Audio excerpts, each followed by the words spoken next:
You ever hear about the homeowners association, the so-called neighborhood police? Yeah, those folks who think because they've got a clipboard or rule book and way too much free time, they suddenly run your life? Well, this one takes the cake. Picture this, a hardworking black man, proud owner of a peaceful ranch. Acres of open land, horses grazing, quiet sunsets, the kind of freedom you don't put a price on. And then the HOA shows up. Not with complaints, not with fines, but with the fence. Yep, they literally put a fence around his property, locked him out of his own land, because apparently they thought they could manage him, control him, humiliate him. But here's the twist. They forgot one tiny little detail. See, this man, he wasn't just stubborn, he was strategic. And instead of fighting them the way they expected, endless arguments, lawsuits, appeals, he went quiet, smiled, and bought the very property with the only gate key. Pause for a second. Let that sink in. The HOA thought they trapped him, but in the end, they locked themselves out. And trust me, that's just the beginning. Now, let's rewind a bit, because to understand why this stung so bad, you need to know the man they messed with. This wasn't just some ordinary homeowner. This was a man who worked his whole life to own land. Not a backyard lawn, not a townhouse lot, a real ranch. We're talking wide pastures, sturdy fences, stables, a porch where you could breathe and finally say, "This is mine." For him, this wasn't about property. It was about pride, about breaking a cycle. Generations before him didn't get this chance. They were denied ownership, denied stability, denied the right to plant roots. But now, he had it. Paperwork signed, deed in his name, sweat in the soil. And just when he thought he'd escaped the noise of the world, here came the HOA. At first, it was the usual nonsense. Your barn isn't the right color. Your truck is parked the wrong way. Your fence is too tall. Annoying, sure, but nothing he couldn't laugh off. He paid the fines, ignored the letters, thought that was the end of it. But nah, these weren't ordinary neighbors. This was an HOA drunk on power. And when they saw he wasn't bending, they turned it up. Their solution? The fence. Imagine waking up, walking outside, and seeing strangers pounding posts, stretching wire, building a barricade around your ranch. And when you ask, "What do you think you're doing?" they answer, "We're improving the neighborhood, protecting your land, managing it for you." For him, as if he hadn't just watched them trespass, cut off his driveway, and seal up his home. And when the work was done, there it stood, a giant locked gate at the entrance. And guess who had the only key? Not him, the HOA. They told him, if you need access, you'll have to request it. Request to enter his own property. Now let that sit for a second. He paid for that land. He owned that land.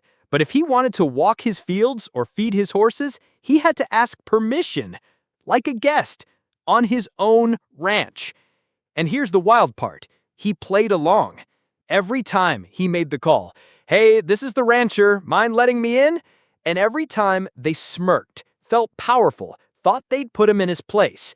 But what they didn't know was that every time he smiled through clenched teeth, he was building a plan, not to break the fence, not to fight in court, but to buy the one thing they never thought he'd touch, the land under that gate. See, the HOA assumed they owned everything, but the truth? That little strip, the one spot holding their precious gate, was up for sale, listed, available, right under their noses. And the man they thought they trapped, he bought it, signed, sealed, delivered. And suddenly, everything flipped. Because now, he didn't just own his ranch, he owned their gate. He owned the key. He owned the leverage. Ending beat for part one. So picture it. A black man, once locked out of his own home, now standing tall, holding the key the HOA swore he'd never touch. They thought they'd caged him, but in reality, they built a prison for themselves. And when he showed up with the deed in one hand and the key in the other, that's when the real story began. And when he showed up with the deed in one hand and the key in the other, That's when the real story began. Because suddenly, the HOA's little victory dance came to a dead stop. Picture this. It's Monday morning. The HOA board struts down the lane like they own the world. Clipboards tucked under their arms. Sunglasses. Fake confidence oozing out of every step. They're ready to inspect the ranch. Ready to remind the man once again that they hold the power. But when they arrive at the gate, their jaws drop. Because there he is, the rancher, leaning against the post, calm as the morning breeze, hat tilted low, one hand in his pocket, and in the other, the shining gate key. Now the look on their faces? Oh, priceless, like kids who just discovered Santa wasn't real. Confused, shocked, a little sweaty. Because in that moment, they realized they weren't the gatekeepers anymore. They were the ones locked out. He doesn't say much at first, just gives them a polite little nod. Morning. And it's that kind of greeting that cuts deep. Calm, respectful, but underneath it, sharp as a blade. The HOA scrambles. They demand answers. Where did you get that key? Who authorized you to open this gate? You can't just... But he doesn't let them finish. He pulls out the papers, the deed, signed, sealed, stamped. This strip of land, this gate, this post right here, he taps it with his knuckle. It's mine now. And silence. The kind of silence where even the birds stop chirping. At first, they laugh. That awkward, shaky laugh people use when they're desperate. Oh, you're joking. That's not how this works. But then they read the papers, and the laughter dies. Because the rancher didn't just talk big. He owned it. Legally, fully, completely. Now you think maybe they'd back down, admit defeat. But nah, these were HOA board members. Prideful, petty, arrogant. So instead, they double down. You can't do this. We'll sue. You're violating HOA bylaws. This is harassment. But all their shouting, worthless. Because bylaws don't beat deeds. And their threats, empty. Because he wasn't breaking the law. He was the law on that land. And you could see it in their eyes, the panic. The realization that, for the first time, they weren't holding the leash. Now here's where it gets fun. The rancher, he doesn't gloat, he doesn't yell, he doesn't rub it in. He just flips the script. Oh, you need access, he says, smiling. Well, you'll have to request permission, for safety, for compliance. Sound familiar? Because that's exactly what they had forced him to do for weeks. And now, they were the ones calling. They were the ones waiting. They were the ones begging. Oh, the irony. And the best part? He never lost his cool. He kept it professional, polite. Because nothing stings more than losing to someone who doesn't even raise their voice. But the HOA? Oh, they weren't done. They held emergency meetings, they pored over bylaws, called lawyers, tried every loophole in the book. But loopholes can't erase ink. And that deed, it was solid as stone. Checkmate. Now, while this drama was unfolding, something else started brewing. The neighbors. At first, just whispers. Did you see what happened at the gate? Why are the board members locked out? Why does he have the key now? And slowly, the story spread. The man who turned the tables. The rancher who outsmarted the HOA. And here's the kicker. Some of those neighbors, they'd been victims too.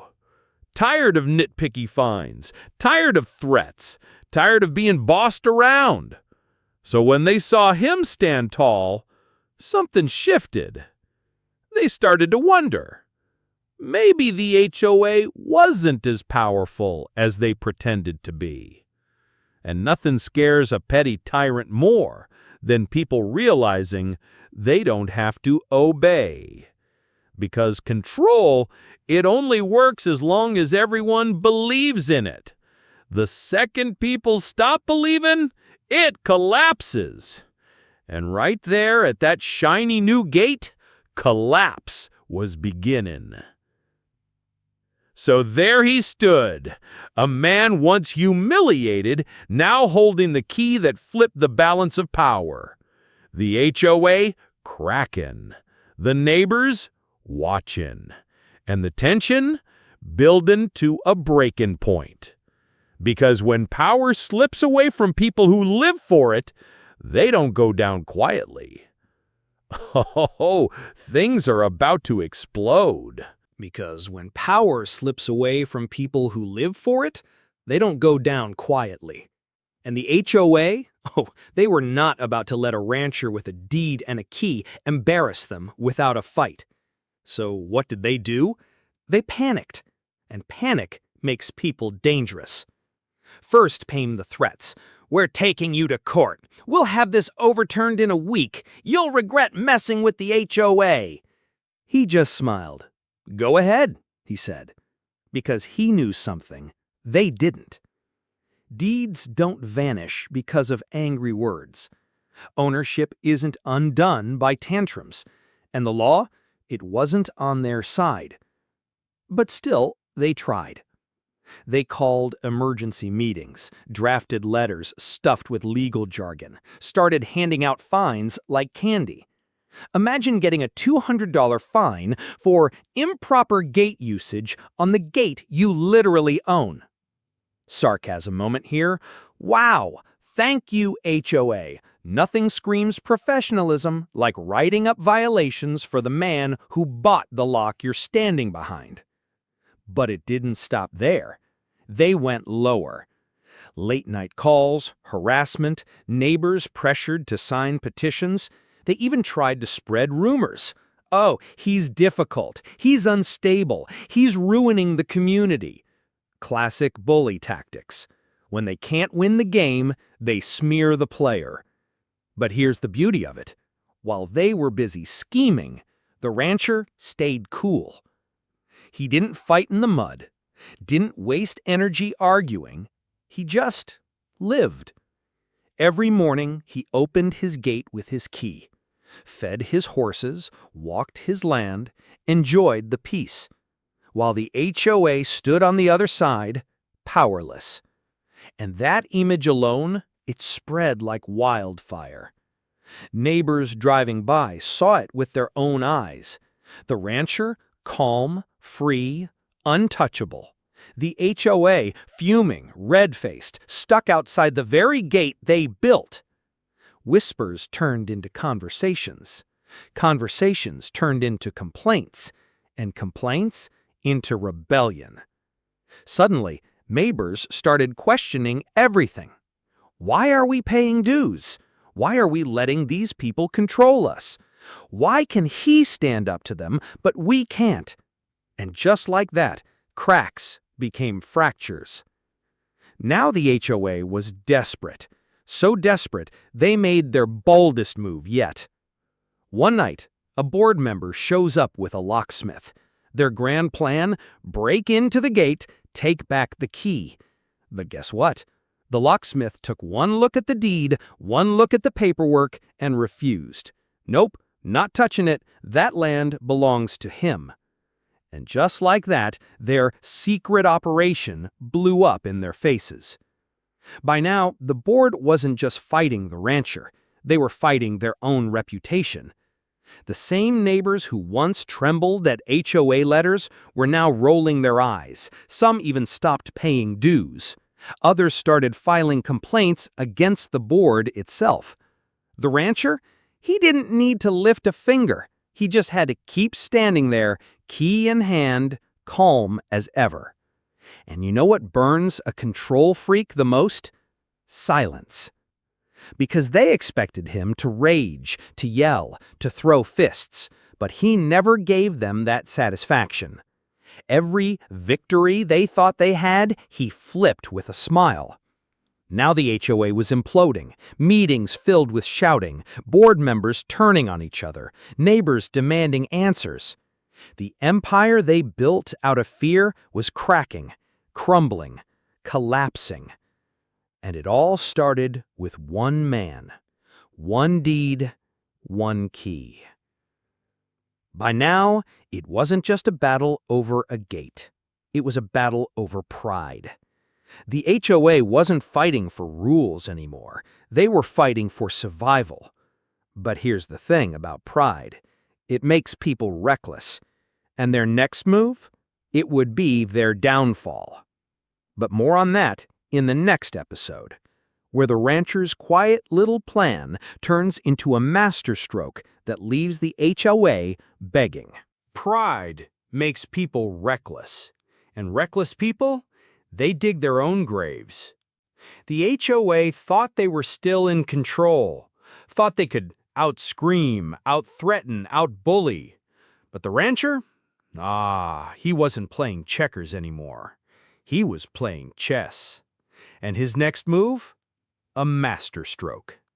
See, while the board was busy yelling at neighbors and drowning in lawsuits, he was busy planning.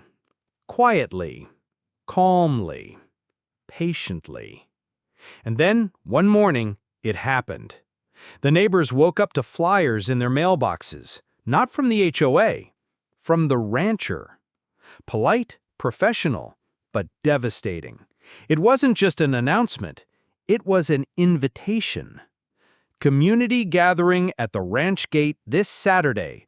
Open discussion about HOA practices, transparency, questions answered, neighbors welcome. And just like that, he flipped the narrative. Because suddenly, the gate wasn't just about him, it was about everyone. And Saturday? Oh, it was a sight to behold. Families, couples, retirees. One by one they showed up. Lawn chairs, coffee mugs, curious looks. The rancher didn't stand on a soapbox, didn't yell, didn't grandstand. He simply laid out the facts.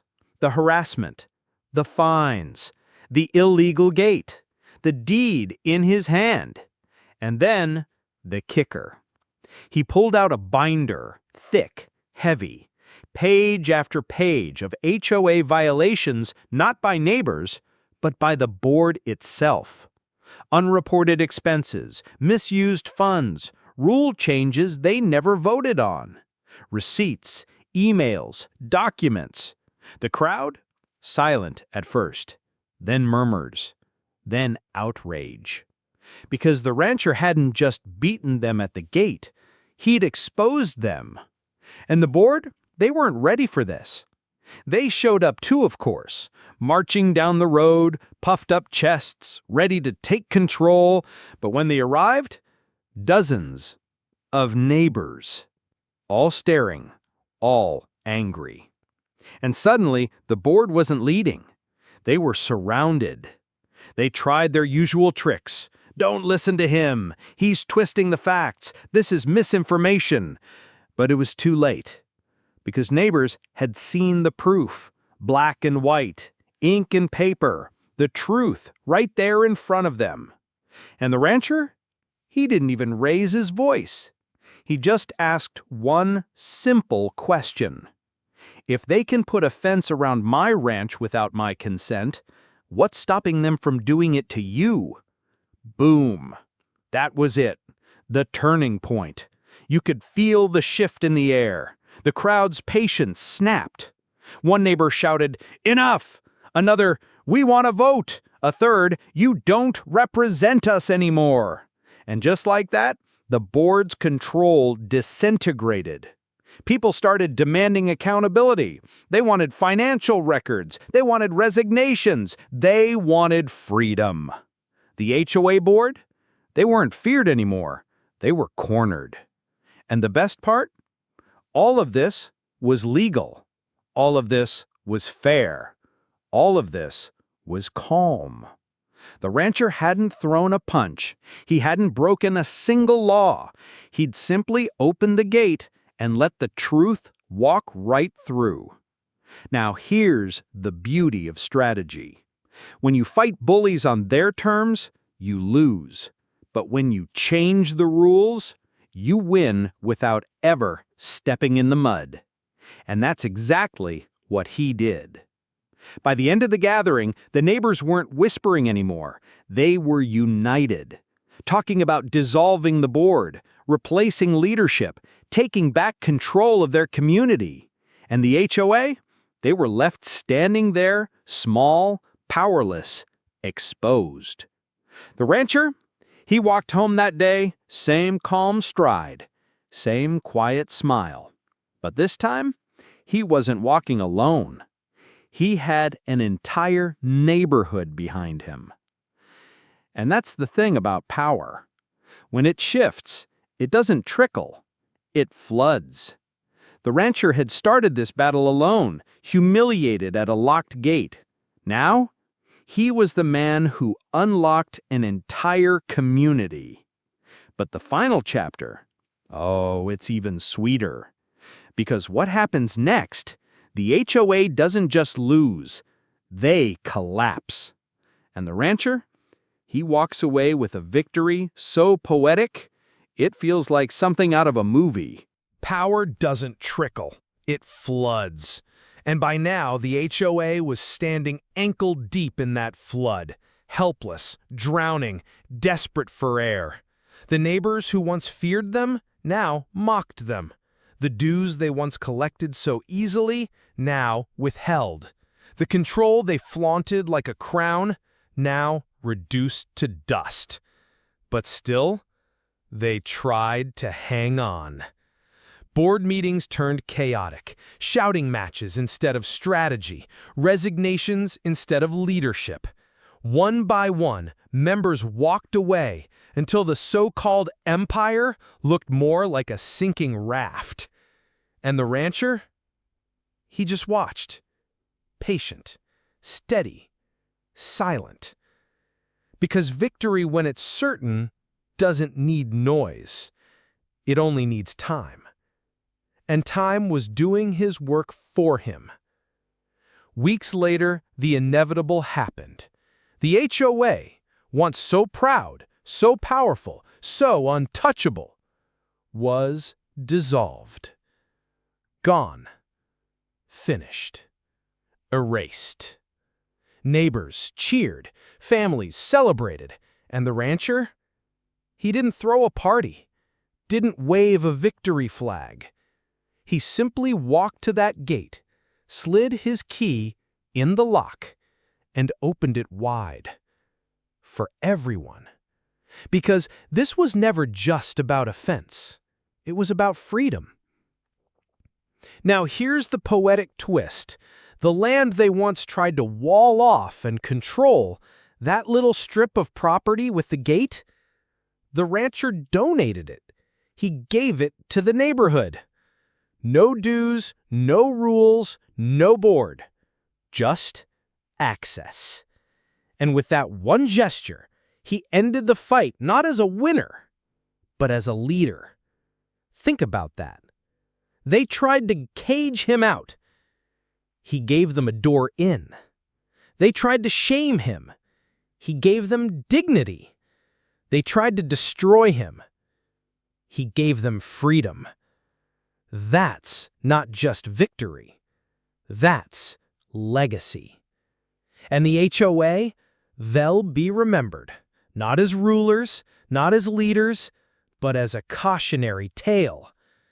Because power built on fear always collapses. Always. Now imagine this moment with me.